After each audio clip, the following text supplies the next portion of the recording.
السلام علیکم ورحمۃ اللہ وبرکاتہ۔ الحمد للہ رب العالمین والصلاة والسلام علی اشرف الانبیاء والمرسلین نبینا محمد وعلی آلہ واصحابہ اجمعین ومن تبعہم باحسان الی یوم الدین، اما بعد۔ حضرات و خواتین، جلد ہی ہم تمام لوگوں کے درمیان ایک عظیم الشان مہینہ اور ایک عظیم عید داخل ہو جائیں گی۔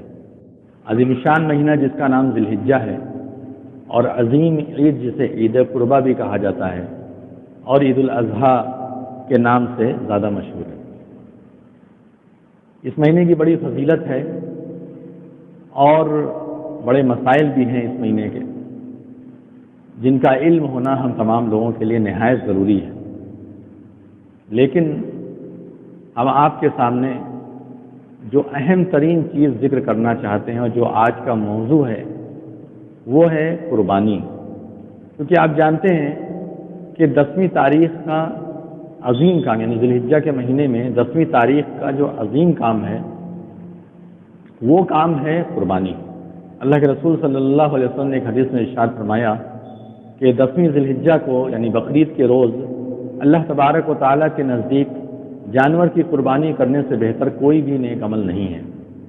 نہیں ہے کا مطلب یہ ہے کہ زیادہ محبوب عمل اس دن یہی ہے، باقی نیک اعمال اپنی جگہ پر ہیں، لیکن اہم جو عمل ہے 10ویں تاریخ کا، ذی الحجہ کی 10ویں تاریخ یعنی بقرعید کے دن کا، وہ ہے جانور کا خون بہانا۔ اور اللہ کے رسول صلی اللہ علیہ وسلم نے ایک حدیث میں ارشاد فرمایا کہ جو انسان طاقت رکھتا ہے، من وجد ساعۃ ولم یضحی فلا یقربن مصلانا، کہ جو آدمی وسعت رکھے، طاقت رکھے اور اس کے باوجود وہ قربانی نہ کرے، فلا یقربن مصلانا، تو وہ ہمارے مصلی کے قریب نہ آئے، یعنی ہماری عیدگاہ میں نہ آئے۔ ایک طریقے سے یہ وعید ہے اور ایک طریقے سے یہ دھمکی ہے ان لوگوں کے لیے جو قربانی کی طاقت رکھنے کے باوجود قربانی نہیں کرتے۔ تو آپ یہ سمجھ سکتے ہیں کہ یہ بہت اہم عمل ہے۔ انا اعطیناک الکوثر فصل لربک وانحر، اے نبی ہم نے آپ کو کوثر عطا فرمایا، یعنی حوض کوثر دیا، اس کا آپ کو مالک بنایا ہے قیامت کے دن کے لیے۔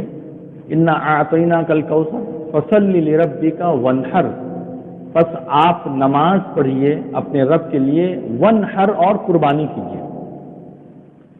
تو قربانی کی فضیلت پر بہت ساری احادیث آئی ہوئی ہے، اور قربانی اللہ رب العالمین کی ایک عظیم عبادت بھی ہے۔ قربانی بھی عبادت ہے، اور یہ اللہ رب العالمین کے علاوہ کسی کے لیے بھی جائز نہیں ہے۔ قربانی جس طریقے سے آپ نماز اللہ کے لیے پڑھتے ہیں، حج اللہ کے لیے کرتے ہیں، زکوٰۃ اللہ رب العالمین کے لیے ادا کرتے ہیں، اللہ رب العالمین کی رضا اور خوشنودی چاہتے ہیں، بعینی اسی طریقے سے قربانی بھی عبادتوں کی طرح ایک عبادت ہے، اور اس میں بھی شرک نہیں ہونا چاہیے۔ اللہ کے علاوہ کسی اور کے نام قربانی نہیں ہونی چاہیے۔ چنانچہ خود اللہ رب العالمین نے قرآن میں نبی صلی اللہ علیہ وسلم سے یہ بات کہی ہے کہ اے نبی آپ اس بات کا اظہار کر دیجئے، اقرار کر دیجئے، لوگوں کے سامنے کہہ دیجئے، قل ان صلاتی ونسکی ومحیای ومماتی للہ رب العالمین، کہ بے شک میری نماز، میری قربانی، میرا جینا، میرا مرنا، یہ تمام کی تمام چیزیں اللہ رب العالمین کے لیے، لا شریک لہ وبذالک امرت وانا اول المسلمین، اس کا کوئی شریک نہیں ہے اور مجھے اسی بات کا حکم دیا گیا ہے، یعنی کہ میں عبادت اللہ کے لیے کروں، روزہ نماز جینا مرنا سب اللہ کے لیے کروں، اور اللہ کے سوا کسی کی عبادت نہ کروں، اللہ رب العالمین کی ذات میں کسی کو شریک نہ کروں، یہ حکم ملا ہوا ہے۔ وبذالک امرت، مجھے یہی حکم دیا گیا ہے، وانا اول المسلمین، اور ان باتوں پر سب سے پہلے اسلام لانے والا، ایمان لانے والا، عمل کرنے والا میں خود ہوں۔ رسول صلی اللہ علیہ وسلم خود کہہ رہے ہیں کہ میں سب سے پہلے ان باتوں پر ایمان لانے والا ہوں، ان باتوں کو ماننے والا ہوں۔ تو قربانی یہ ہے، قربانی بھی عبادت ہے، شرک نہیں ہونا چاہیے۔ نبی صلی اللہ علیہ وسلم کی حدیث ملعون من ذبح لغیر اللہ، جو آدمی اللہ رب العالمین کے علاوہ دوسروں کے نام جانور ذبح کرے وہ ملعون ہے، اس کے اوپر لعنت ہے۔ جانور کوئی بھی ہو سکتا ہے، چاہے وہ بقرعید کے دنوں کا قربانی کا جانور ہو، یا اسی طریقے سے جو ہے ایک مرغی ہی کیوں نہ ہو، عام دنوں میں ذبح کیے جانے والے جانور ہوں، تاکہ دکانوں پر بیچے جانے والے جانور ہیں، ان تمام جانوروں کو اگر آپ چاہے بیچنے کے لیے ذبح کر رہے ہیں، یا عبادت قربانی کے طور پر یہ کام کر رہے ہیں، یا مہمان نوازی کے لیے کر رہے ہیں، کسی بھی طور پہ آپ جانور ذبح کر رہے ہیں، سب میں اللہ رب العالمین کا ہی نام لیا جائے گا، کسی اور کا نام نہیں لیا جائے گا۔ قربانی کیا ہے، یہی ہمارا عنوان ہے۔ قربانی آپ کو توحید سکھاتی ہے۔ قربانی کا اصل مغز سمجھنا، قربانی کی اصل روح سمجھنا، یہ ہم لوگوں کے لیے بہت زیادہ ضروری ہے۔ جس طریقے سے مسلمانوں نے اور دوسری عبادتوں میں رسم و رواج کو کافی سمجھ لیا ہے، رسم و رواج کے مطابق عبادت کو انجام دے رہے ہیں، اسی طریقے سے مسلمانوں کا حال قربانی کے معاملے میں بھی ایسا ہی ہو گیا ہے۔ ہر چیزوں میں اخلاص نکلتا چلا جا رہا ہے، ہر عبادات میں رواج اور رسم آ گیا ہے، روایتی جو مسلمان ہوتے ہیں وہ چیزیں ہر چیز میں داخل ہو چکی ہیں، ہر چیز میں انسانوں نے اخلاص کو چھوڑ دیا ہے، للہیت کو چھوڑ دیا ہے، اور اسی طریقے سے اللہ رب العالمین کی رضا اور خوشنودی کو بھی بالائے طاق رکھ دیا۔ اور آپ دیکھیں گے تمام عبادات کے اندر، تمام امور کے اندر، یعنی امور عبادات، ان تمام چیزوں کے اندر آپ کو دکھاوا ملے گا، آپ کو نام نمود کی ریل پیل ملے گی، اور اسی طریقے سے ہمارا جھنڈا اونچا ہو جائے، فلاں کا جھنڈا نیچے ہو جائے، ہم یہ ہم وہ، اور اس طرح کی جو ذہنیت بنی ہوئی ہے جس کی وجہ سے قوم پیچھے ہوتی چلی جا رہی ہے، پیچھے ہوتی چلی جا رہی ہے، وہ تمام چیزیں ہم اپنے آپ کو دیکھ رہے ہیں۔ یہی کام قربانی میں بھی ہو رہا ہے۔ ہمارا جانور سب سے اچھا، تمہارا جانور اچھا نہیں ہے، ہمارا جانور تمہارے جانور کو ایک سینگ میں اٹھا کر کے پٹک دے گا، میرا جانور اتنا ہے کہ اگر دوڑا دو تو میرا جانور ریس میں آگے نکل جائے گا، میرا جانور کا وزن اتنا ہے، میرے جانور میں یہ خوبصورتی ہے، تمہارے جانور میں کوئی خوبصورتی نہیں ہے، میرے جانور کی قیمت اتنی ہے، تمہارا جانور تو بہت سستا ہے، ایسا ہے ویسا ہے۔ اس طرح کے الفاظ عام طور پر آپ کے کانوں میں سنے جا سکتے ہیں بقرعید کے موقع پر، جب جانور آنے لگتے ہیں گھروں کے اندر، تو ایسے موقع پر آپ بہت آرام سے ان الفاظ کو سن سکتے ہیں۔ تو میرے بھائیوں، آپ اس پر غور کیجئے اور سمجھ رکھیے کہ قربانی ہمیں اللہ رب العالمین کا اخلاص اور اللہ رب العالمین کی رضا سکھاتی ہے۔ اس کے ذریعے سے آپ توحید کے علمبردار بن سکتے ہیں، توحید پر گامزن ہو سکتے ہیں۔ اگر آپ کو توحید پر گامزن ہونا ہے تو آپ قربانی سے سیکھیے۔ کیسے آپ قربانی سے سیکھیں گے توحید پر گامزن ہونا؟ کس طریقے سے آپ کو قربانی جو ہے توحید سکھائے گی؟ یہی جو میں نے آیتیں آپ کے سامنے پیش کی، نبی صلی اللہ علیہ وسلم کے عمل کو ہم نے آپ کے سامنے پیش کیا، اسی کے ذریعے سے آپ سمجھ سکتے ہیں کہ قربانی جو ہے یہ ہمیں توحید سکھاتی ہے۔ ریا سے دوری اگر آپ کو چاہیے تو آپ کو قربانی کا راستہ اختیار کرنا چاہیے۔ جب آپ قربانی کریں گے تو آپ اپنے کے اندر یہ بات رکھیے کہ قربانی اصل تو ابراہیم علیہ السلام کی تھی، جنہوں نے اپنے بیٹے کو اللہ کی راہ میں قربان کرنے کے لیے اپنے آپ کو لگا دیا، نہ ذرہ برابر اس سے ہچکے، نہ ذرہ برابر پیچھے ہٹے۔ اصل قربانی تو وہیں سے شروع ہوتی ہے۔ قربانی کی اصل تاریخ کیا ہے؟ قربانی کی اصل تاریخ ابراہیم علیہ السلام کی سیرت ہے۔ ابراہیم علیہ السلام نے خواب میں دیکھا کہ میں اپنے بیٹے کو ذبح کر رہا ہوں۔ قرآن میں صرف صافات کے اندر اس کا ذکر ہے۔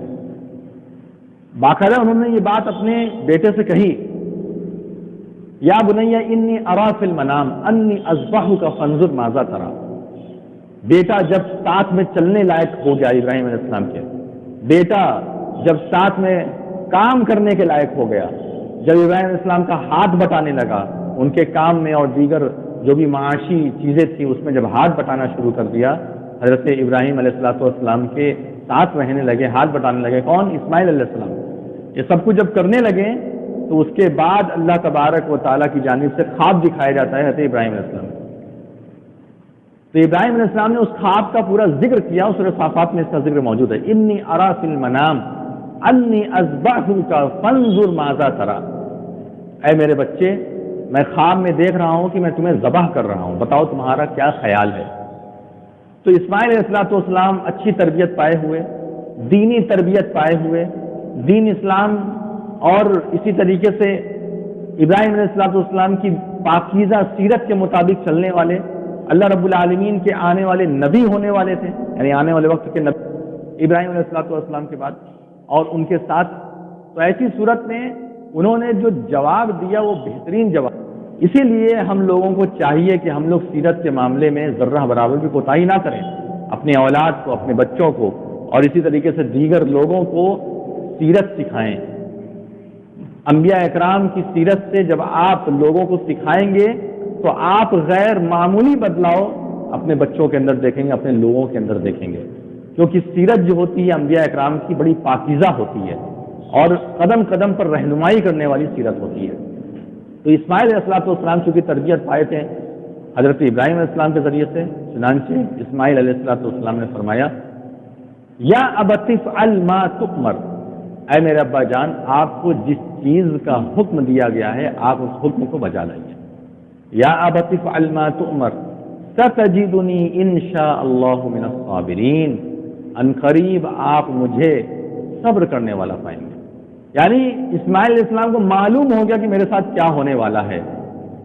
اسماعیل علیہ السلام کو پورا علم ہو گیا کہ مجھے جائیں گے ذبح کر دیں گے، لیکن اس کے باوجود حضرت اسماعیل علیہ السلام نے اللہ رب العالمین کے اس حکم کو بجا لانے کے نہ ہچکنے اور نہ ڈرنے کا درس دیا کہ آپ پیچھے مت ہٹیے. یا ابت افعل ما تؤمر ستجدنی انشاء اللہ من الصابرین، ان قریب آپ مجھے انشاءاللہ اگر اللہ نے چاہا تو صبر کرنے والا پائیں گے. کیونکہ انبیاء اکرام کا جو خواب ہے وہ خواب محض خواب نہیں ہوتا ہے، بلکہ انبیاء اکرام کا خواب یہ اللہ رب العالمین کا حکم ہوتا ہے، وحی الہی کا درجہ ہوتا ہے خواب کو. کس کو؟ ہمارے آپ کے خواب کو نہیں، انبیاء اکرام کے خواب جو ہیں وہ وحی ہوتے ہیں اللہ رب العالمین کی جانب سے. تو کہا یا ابت افعل ما تؤمر تجدنی انشاء اللہ من الصابرین فلما اسلم وتلہ للجبین. اب دیکھیے جب آپ پریشان مصیبت میں آئیں گے، آزمائش کا مقابلہ کریں گے، سب چیز کر لینے کے بعد جب آپ سیدھے راستے پر چلیں گے اور اللہ رب العالمین کو راضی کرنے کے لیے آگے بڑھیں گے تو کیا ہوگا؟ اللہ تبارک و تعالیٰ فوری طور پر آزمائش ختم کر دے گا اور آپ کا راستہ آسان کر دے گا. وَمَن يَتَّقِ اللَّهَ يَجْعَل لَّهُ مَخْرَجًا، اللہ رب العالمین نے فرمایا کہ جو بھی اللہ سے ڈرے گا اللہ تعالیٰ اس کے لیے راستہ آسان کرے گا. وَمَن يَتَّقِ اللَّهَ يَجْعَل لَّهُ مَخْرَجًا، اور ایک آیت میں يَجْعَل لَّهُ مِنْ أَمْرِهِ يُسْرًا کہ اللہ تبارک و تعالیٰ اس کے معاملے میں اپنی جانب سے آسانی پیدا کرے گا. تو جیسے ہی اسماعیل علیہ السلام نے آزمائش سے لڑنے کا مقابلہ کیا، آزمائش کا مقابلہ کیا، فوری طور پہ اللہ رب العالمین کی جانب سے آواز آ گئی فلما اسلم وتلہ للجبین. جیسے ہی اسماعیل علیہ السلام کو ان کے باپ یعنی ابراہیم السلام نے زمین پر پیشانی کے بل لٹایا، گرایا اور چھری پھیرنے ہی والے تھے کہ اتنے میں اللہ رب العالمین نے فرمایا کہ فلما اسلم وتلہ للجبین ونادیناہ ان یا ابراہیم، ہم نے آواز دی اے ابراہیم قد صدقت الرؤیا، بے شک تم نے خواب کو سچا کر کے دکھا دیا. انا کذالک نجزی المحسنین، بے شک ہم اسی طرح نیک کاروں کو بدلہ دیتے ہیں، نیک کاروں کو ہم اسی طریقے سے اجر دیتے ہیں. ان ھذا لہو البلاء المبین، بے شک یہ جو چیز تھی یہ کھلی ہوئی آزمائش تھی. ان ھذا لہو البلاء المبین وفدیناہ بذبح عظیم، اور اس کے بدلے میں ہم تمہیں ایک عظیم فدیہ دیتے ہیں. اور وہ فدیہ کیا تھا؟ میڈھا، یعنی وہ میڈھا جس میڈھے کو اصل میں ابراہیم السلام نے ذبح کیا اور پھر اللہ رب العالمین نے اسی کو سنت کے طور پر جاری کر دیا. وَفَدَيْنَاهُ بِذِبْحٍ تَرَكْنَا عَلَيْهِ فِي الْآخِرِينَ، اور آخرین میں یعنی آنے والی نسل میں ہم اس کو جاری و ساری رکھیں گے. تو یہ اصل قربانی تھی. یہ قربانی شروع ہوئی ایک انسان کی قربانی سے اور آ گئی جانور کی قربانی. انسان بچ گیا، جانور ذبح ہو گیا، لیکن یہاں پر ایک بہت بڑی آزمائش تھی اسماعیل علیہ السلام اور ابراہیم علیہ السلام کی، جس میں وہ لوگ کامیاب ہو گئے، جس میں اللہ رب العالمین نے ان کو پار لگا دیا. تو اب اس سے کیا سمجھ میں آتا ہے؟ یہاں فلسفہ کیا ہے؟ یہاں فلسفہ اس بات کا ہے، فلسفہ یہاں پر یہ ہے جو ہمیں سمجھنے میں آ رہی ہے بات، وہ یہ بات سمجھ میں آ رہی ہے کہ اللہ تبارک و تعالیٰ اصل میں جانور کی قربانی نہیں مانگتا ہے، اللہ تبارک و تعالیٰ اصل میں انسان کی قربانی نہیں مانگتا ہے، بلکہ اللہ تبارک و تعالیٰ اصل میں جو چیز مانگتا ہے وہ یہ کہ آپ اللہ رب العالمین کے احکام پر چلیے، اور اللہ رب العالمین کے احکام پر چلنے کی وجہ سے آنے والی مشکلات کا سامنا کیجیے، اور اللہ رب العالمین کے راستے میں چلنے میں اگر آپ کو کچھ قربان بھی کرنا پڑ جائے تو آپ قربان کیجیے۔ یہ اصل یہاں فلسفہ ہے۔ کبھی کبھی آپ کو اپنی جان قربان کرنا پڑ سکتا ہے اللہ کی راہ میں، کبھی کبھی کرنا پڑ سکتا ہے۔ لوگ بولیں گے کفریہ کلمات بول، یہ لفظ بول، وہ لفظ بول، جے شری رام بول، ایسے الفاظ آپ کو گھیر کر کے لوگ بلوائیں گے، آپ کا امتحان ہو رہا ہے وہاں پر۔ کبھی کبھی جان کی قربانی دینی پڑتی ہے، حالانکہ ایسے موقع پر تو انسان اگر کفریہ کلمات ادا کر بھی دے تو کوئی گناہ نہیں ہے، لیکن اعلیٰ درجہ تو یہی ہے، کفر نہیں کریں گے، شرک نہیں کریں گے، چاہے ہماری جان بھی چلی جائے۔ کبھی کبھی مال کی قربانی دینی پڑتی ہے۔ اللہ رب العالمین کسی کو چھپڑ پھاڑ کر کے روزی دیتا ہے، لاکھوں روپیہ مہینہ کماتا ہے روزانہ۔ ایسے بھی لوگ ہیں جن کی روزانہ کی سیلری کمائی یا جو کچھ بھی لاکھوں میں ایک دن کی اللہ آزماتا ہے اور آزما کر کے قربانی چاہتا ہے۔ اب آپ اپنے مال کی قربانی دیں گے یا نہیں دیں گے، یہی ہے۔ آپ قربانی کے دن صرف جانور کی قربانی کر کے فری ہو گئے، یہ آپ کی غلط فہمی ہے، ہماری غلط فہمی ہے۔ عبادت کرنا ہے، کرنا ضروری ہے۔ اگر اللہ رب العالمین نے آپ کو وسعت دی ہے، طاقت دی ہے، تو آپ ضرور کیجئے۔ اس کو ہم ہلکے میں نہیں لے رہے ہیں، اس پہ ہم ڈھلائی نہیں کروا رہے ہیں آپ سے، وہ کام تو آپ کو کرنا ہی کرنا ہے۔ کہنا جو ہے اصل وہ یہ ہے کہ آپ اصل قربانی کے فلسفے کو سمجھیے، اصل قربانی سمجھیے، قربانی ہے کیا؟ قربانی کیا ہے؟ اصل چیز کو قربان کرنا۔ جب بھی آپ کے سامنے ایسے حالات پیدا ہو جائیں، آپ کو کچھ قربان کرنا پڑے، آپ قربان کیجئے، اللہ رب العالمین کی راہ میں قربانی دیجئے۔ جب آپ قربانی دیں گے تب اللہ تبارک و تعالیٰ آپ کو نکھارے گا۔ جو اس دنیا کے اندر قربانی دیتا ہے وہ نکھرتا ہے، جو بخیلی کرتا ہے، قربانی نہیں دیتا ہے، وہ جو ہے نکھرتا نہیں ہے، بلکہ اس کا وجود دھیرے دھیرے ختم ہو جاتا ہے۔ دنیا اسے بچانے کی کوشش کرتی ہے لیکن وہ بچ نہیں پاتا۔ مثلا آپ جانتے ہیں ٹائیگر، لائن، ان کی بہت ساری نسلیں ہیں جن کو بچایا جا رہا ہے۔ ان کو مارنا، ان کو شوٹ کرنا، چاہے آپ شکار بھی کرنے گئے ہیں تو آپ ان کو شوٹ نہیں کر سکتے ہیں کیونکہ ان کی تعداد بہت کم ہے، لیکن آپ کو معلوم ہے کہ ان کو کوئی کھاتا نہیں ہے، ان کو ذبح نہیں کیا جاتا، ان کا گوشت کوئی نہیں کھاتا ہے، لیکن ان کو بچایا جا رہا ہے، ان کی نسل ختم ہو رہی ہے۔ Save tiger, save line campaign چلتا ہے۔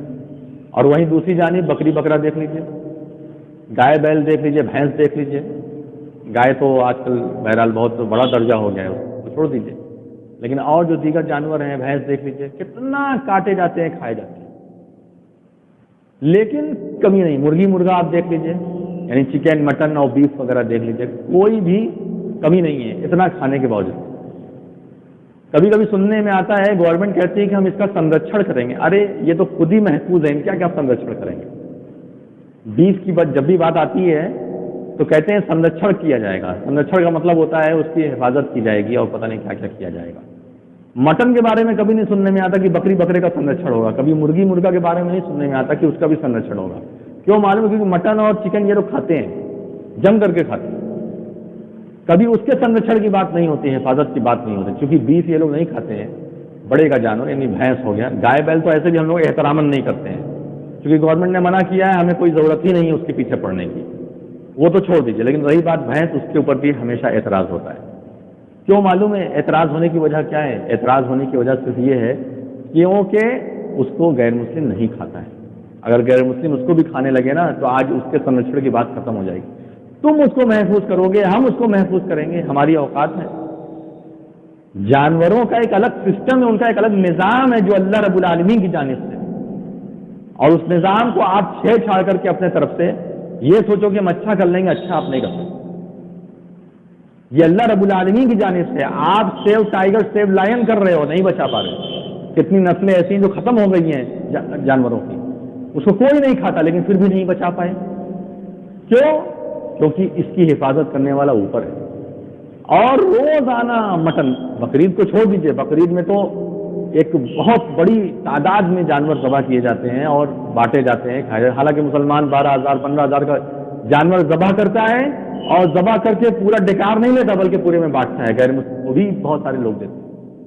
اور اسی طریقے سے جو ہے بہت سارے لوگ ایسے ہیں جو اپنے رشتے داروں میں دیتے ہیں، بانٹتے پورا ایک ہی دن میں. یہ تو مسلمانوں کی ایثار و قربانی ہے کہ ایک پل میں، ایک لمحے میں اتنا پیسہ قربان کر دیتے ہیں جانور کی شکل میں، اور قربان کر کے پورے میں بانٹتے ہیں، کھاتے ہیں، کھلاتے ہیں. تو اتنی کثیر تعداد قربانی کی، اور عام دنوں میں چکن اور مٹن اتنے کٹتے ہیں. لیکن کبھی سنا آپ نے کہ بکری بکرا پر کوئی کمی آ گئی ہے یا چکن کی کوئی کمی آ گئی؟ کوئی کمی نہیں ہے. کیوں؟ کیونکہ بچانے والا، محفوظ کرنے والا اللہ تبارک و تعالیٰ ہے. اس لیے اپنے دماغ کو کھولیے. الٹی سیدھی باتیں عوام کے بیچ میں پھیلا کر کے، آپ جو ہے پبلک کے بیچ میں پھیلا کر کے نفرت مت پیدا کیجیے. تو کہنے کا مطلب میرا یہ ہے، میں یہ بات نکل گئی ادھر باتوں بات میں. اصل جو بات کہنا ہے وہ کیا کہ قربانی اصل یہی ہے کہ آپ اپنے جان مال کی قربانی دیں. جب بھی اللہ تبارک و تعالیٰ آپ سے مانگے، آپ کو اللہ رب العالمین نے مال دیا، آپ مال خرچ کیجیے. آپ اپنے ارد گرد کے لوگوں کو دیکھیے. آپ جو ہے صرف راشن سے اور صرف کپڑے سے مدد مت کیجیے، بلکہ ایک فکر لائیے اپنے اندر، ایک فکری ذہن بنائیے. سوچئے کہ ہماری عوام، بالخصوص غریب عوام، کیسے آگے بڑھے، کیسے وہ ایجوکیشن میں آگے جائے، کیسے وہ اور دیگر چیزوں میں، نوکری کے پیشے میں آگے جائے، کیسے اس طرح کا کام وہ آگے بڑھ کے کرے. آپ اس کے بارے میں سوچئے. آپ تبھی اس کے بارے میں سوچ سکتے ہیں جب آپ کے اندر قربانی کا جذبہ پیدا ہوگا. قربانی کا جذبہ جب تک پیدا نہیں ہوگا تب تک آپ اس طرح کا کوئی بھی کام نہ کر سکتے، نہ اس میں کامیاب ہو سکتے ہیں. کیونکہ کوئی بھی فکر جو آپ قوم کے لیے کریں گے، فوری طور پر آپ سے قربانی کا مطالبہ کریں گے، فوری طور پر آپ کو قربانی پیش کرنا پڑے گا. اس لیے آپ کو اس میں فوری طور پر جو ہے کوئی قدم اٹھانا چاہیے. قربانی کیا ہے؟ آپ دیکھیے، قربانی جو ہے اصل قربانی ہی کا نام ہے، یعنی قربانی دینا. اور یہ آج سے نہیں شروع ہوا، آج سے نہیں چل رہا ہے، بلکہ آپ کو یہ بات معلوم ہونی چاہیے، یہ بات آپ کے سامنے واضح ہونی چاہیے کہ حضرت آدم علیہ السلام کے زمانے سے قربانی کا زمانہ، قربانی کا دور چل رہا ہے. حضرت آدم علیہ السلام کے دو بیٹے تھے، حابیل اور قابیل. ان دونوں میں ایک مسئلے کو لے کے جھگڑا ہو گیا. کیونکہ آدم علیہ السلام کا معاملہ یہ تھا کہ جب ان کے یہاں اولاد پیدا ہوتی تھی تو جڑواں پیدا ہوتی تھی، اور جڑواں میں بھی ایک لڑکا ایک لڑکی پیدا ہوتی تھی. یہ اللہ رب العالمین کا ایک خاص نظام تھا ان کے ساتھ، کیونکہ نسل آگے بڑھانی تھی. اور یہ حضرت آدم علیہ السلام پہلے انسان تھے، پہلے آدمی تھے اس دنیا میں. تو نسل بڑھانے کے لیے اللہ رب العالمین نے جو طریقہ ان کے یہاں ایجاد کیا، جو نظام بنایا، وہ یہ کہ جڑواں بچہ پیدا ہوتا تھا اور لڑکی لڑکا دونوں ایک ساتھ پیدا ہوتے تھے. اس کا جو لڑکا ہوتا ہے، یعنی ایک بار میں جو لڑکی اور لڑکا پیدا ہوئے ہیں، بعد میں جو لڑکی لڑکا پیدا ہوتے تھے، وہ جب جوان ہوتے تھے، بڑے ہوتے تھے، تو ایک دوسرے سے شادی کر دی جاتی تھی. یعنی کراس طریقے سے سمجھ لیے شادی کر دی جاتی تھی. اب جب یہ کام کیا جاتا تھا، اس کے ذریعے سے بہت سکون اور قابل کا وقت آیا تو حابیل نے ضد پکڑ لی، قابل نے ضد پکڑ لی کہ میں حابیل کے ساتھ جو لڑکی پیدا ہوئی ہے اس سے شادی نہیں کروں گا، بلکہ میرے ساتھ جو میری بہن ہے میں اس سے شادی کروں گا. اس میں لڑائی بہت زیادہ آگے بڑھ گئی، اور اتنی زیادہ لڑائی آگے بڑھی کہ معاملہ جو ہے تو بہت آگے. حضرت آدم علیہ السلام نے کہا کہ ٹھیک ہے، ایک کام کرو، قربانی پیش کرو، قربانی پیش کرو، اس سے جو ہے معاملہ بالکل واضح ہو جائے گا. تو حضرت حابیل نے اور قابل نے دونوں نے اپنی اپنی قربانیاں پیش کی. قربانیاں پیش کی تو اس وقت یہ تھا کہ قربانی قبول ہونے کی یہ علامت ہوتی تھی کہ آسمان سے بجلی آئے گی اور وہ بجلی جو ہے تو قربانی کو کھا جائے گی. تو حابیل کی قربانی جو ہے قبول ہو گئی، اور وہی بات قابل، تو قابل کی قربانی قبول نہیں ہوئی. تو اللہ رب العالمین نے قرآن میں اس کا ذکر کیا، وَاتْلُ عَلَيْهِمْ نَبَأَ ابْنَيْ آدَمَ بِالْحَقِّ إِذْ قَرَّبَا قُرْبَانًا، کہ آپ ان اہل کتاب کے سامنے اور اہل کتاب کے ذریعے سے تمام انسانوں کے سامنے، تمام مسلمانوں کے سامنے، غیر مسلمانوں کے سامنے یہ واقعہ بیان کر دیجئے. وَاتْلُ عَلَيْهِمْ نَبَأَ الَّذِي آتَيْنَاهُ آيَاتِنَا، آپ ہماری آیت بیان کر دیجئے. اِذْ قَرَّبَا قُرْبَانًا، جبکہ دو لوگوں نے، یعنی دو لوگوں نے قربانی پیش کی، حابل و قابل، یہی دونوں لوگ ہیں یہاں پر. فَتُقُبِّلَ مِنْ أَحَدِهِمَا وَلَمْ يَتَقَبَّلْ مِنَ الْآخَرِ، تو ایک سے تو قربانی قبول کر لی گئی لیکن دوسرے سے قربانی قبول نہیں کی گئی. وَلَمْ يَتَقَبَّلْ مِنَ الْآخَرِ، لیکن دوسرے سے قربانی قبول نہیں کی گئی. اب اس کے بعد کیا ہوا کہ قابل نے قتل کر دیا حابل کا. قابل نے جو ہے حابل کا قتل کر دیا، اور اس کا پورا ذکر سورہ مائدہ کے اندر موجود ہے. تو قربانی یہ آج سے نہیں ہے، بلکہ قربانی جو ہے حضرت آدم علیہ السلام کے زمانے سے چلی آ رہی ہے. یہی ایثار، یہی قربانی، یہی ہماری زندگی کا مقصد ہونا چاہیے. یہی قربانی کا مقصد ہے. جب بھی آپ جانور پہ چھری چلاتے ہیں تو آپ یہ سوچئے، غور کیجیے کہ آج ہم یہ ذبح کر رہے ہیں، لیکن یہی آخری قربانی نہیں ہے، یا صرف یہی قربانی نہیں ہے، بلکہ قربانی اور بھی ہے اور دوسری چیزیں بھی ہیں. قربانیوں میں جو اہم چیز ہے وہ یہ کہ جیسا وقت ہوگا ویسا ہم اللہ کی راہ میں کام کریں گے، یہی قربانی ہے. جب مہاجرین صحابہ اکرام ہجرت کر کے نہ پہنچ رہے تھے، ان کے پاس نہ مال نہ اولاد، کتنے لوگوں کی اولادیں بھی چھین لی جاتی تھیں. جو فیملی کے ساتھ پہنچ گئے وہ نہ کتنے لوگوں کی بیویاں چھین لی گئیں، کتنے لوگوں کی اولادیں چھین لی گئی مکہ میں. تو کہا کہ بہت سارے ایسے صحابہ اکرام تھے جن کے پاس کچھ بھی نہیں تھا اور ننگے بھوکے بالکل مدینہ پہنچ رہے ہیں. اب ان کا استقبال کیسے ہوا، کس طریقے سے استقبال کیا گیا؟ اللہ کے رسول صلی اللہ علیہ وسلم نے اخوت اور بھائی چارگی وہاں پہ ڈالی اور کہا دیکھو سب لوگوں کو ایک دوسرے کا بھائی بنا دیا. ایک تو عام بھائی بنا دیا، یہ تمہارے اسلامی بھائی ہیں، اور ساتھ میں ایک ایک آدمی کو پکڑ پکڑ کر یہ تمہارے بھائی، یہ تمہارے بھائی، یہ تمہارے بھائی، اور باقاعدہ ان لوگوں کا حصہ بکھرا تک لگایا گیا. صحابہ اکرام اپنی زبان سے بولتے تھے کہ یہ میرا گھر ہے، اس میں سے اتنا گھر جو ہے تم لے لو، تم اس میں رہو آرام سے. اور شادی کا جب معاملہ آتا تھا تو یہاں تک قربانیاں پیش کی ہیں صحابہ اکرام نے، یہاں تک قربانیاں پیش کی ہیں کہ کہتے تھے کہ ہمارے پاس یہ 3-4 بیویاں ہیں، ان میں سے دیکھ لو کون سی تمہیں پسند ہے، ان میں جو تمہیں پسند ہو اس کو طلاق دے دیتا ہوں، تم اس سے شادی کرو. اس قدر قربانی. یہی تو اصل اسلام ہے جو ہم لوگ بھول چکے ہیں. آج نفسی کا عالم یہی دنیا ہی میں ہے. قیامت کے نفسی کا کیا عالم ہوگا؟ آج دنیا ہی میں نفسی کا عالم ہے. کوئی بھی چیز آپ دیکھ لیجئے، کوئی بھی کام آپ دیکھ لیجئے، آپ کو سمجھ میں آئے گا کہ کوئی کسی کا نہیں ہے، کوئی کسی کا پرسان حال نہیں ہے، کوئی کسی کا پوچھنے والا نہیں ہے کہ کیا ہو رہا ہے، کس کو کیا کرنا ہے، کون کس پریشانی مصیبت میں ہے. کسی سے کوئی لینا دینا نہیں، کسی سے کوئی مطلب نہیں ہے. حالات ایسے بن چکے ہیں. لیکن صحابہ اکرام نے اپنے گھروں کو دے دیا، اپنے مال دیے، یہاں تک کہ اپنی عورتوں کو کہ بھائی طلاق دے دیتا ہوں، تم شادی کر لو. کوئی مہمان آ جاتا تھا، اتنا مشہور واقعہ ہے، کوئی مہمان آ جاتا تھا، ہمارے گھر آپ کی دعوت ہے، کھانے کے لیے خود بھی نہیں ہے، خود بھی کھانے پینے کے لیے نہیں ہے، لیکن بلا کر کے لے آتے تھے. پوچھتے تھے عورتوں سے کیا ہے کچھ کھانے پینے کا، کہا کہ بس اتنا ہے، یہ اگر مہمان کھا لیا تو ہم بھوکے رہیں گے، ہم کھا لیا تو مہمان بھوکا رہے گا. سامنے رکھ دیا، چراغ جل رہا ہے، چراغ کو بجھا دیا، جان بوجھ کر کے چراغ بجھا دیا اور صحیح کرنے کے بہانے سے. اب اس میں کھا رہے ہیں مہمان، کہہ رہے اسی میں کھائیے کھائیے کھائیے، اور کرتے کرتے مہمان کو کھلا دیا، خود میاں بیوی بھوکے سو گئے. والذین تبوؤا الدار والایمان من قبلهم يحبون من هاجر الیہم ولا یجدون فی صدورهم حاجة مما اوتوا ویؤثرون علی انفسهم ولو کان بهم خصاصہ.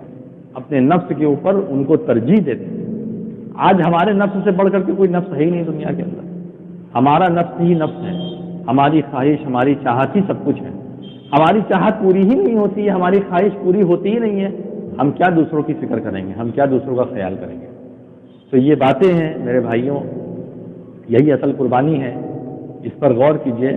باتیں بہت ہوتی ہیں، تقریریں بھی بہت ہوتی ہیں، تقریر کا دور چل رہا ہے، لیکن بہت زیادہ جو سمجھنے کی چیز ہے وہ یہ کہ ہم عمل کریں، غور و فکر کریں، کندھے سے کندھا ملا کر کے چلیں اور دین کے لیے کام کریں، اچھا کام کریں، غریبوں کے لیے کام کریں. اور یہ تمام کی تمام چیزیں اگر مکمل ہوں گی تو صرف اور صرف قربانی سے ہی ہو سکتی ہے. اگر ایثار نہیں ہوگی، قربانی نہیں ہوگی، تو شاید ہم لوگ کسی بھی چیز میں کامیاب نہ ہو سکے. مقصد ہمارا مسائل بیان کرنا آج نہیں ہے، انشاءاللہ مسائل اور دیگر چیزیں ہم بعد میں ہی بیان کریں گے، لیکن فی الحال اتنی باتیں تھی جو آپ کے سامنے عرض کی گئی۔ اللہ رب العالمین سے دعا کرتے ہیں کہ اللہ تبارک و تعالی ہم تمام لوگوں کو ان باتوں پر عمل کرنے کی توفیق عطا فرمائے۔ اللہ رب العالمین ہم تمام لوگوں کو ایک کر دے، نیک کر دے، متحد کر دے۔ ہم تمام لوگوں کو جب تک اس دنیا میں زندہ رکھے اسلام اور ایمان پر، اور جب ہماری وفات ہے تو ہمارا خاتمہ بالخیر فرمائے۔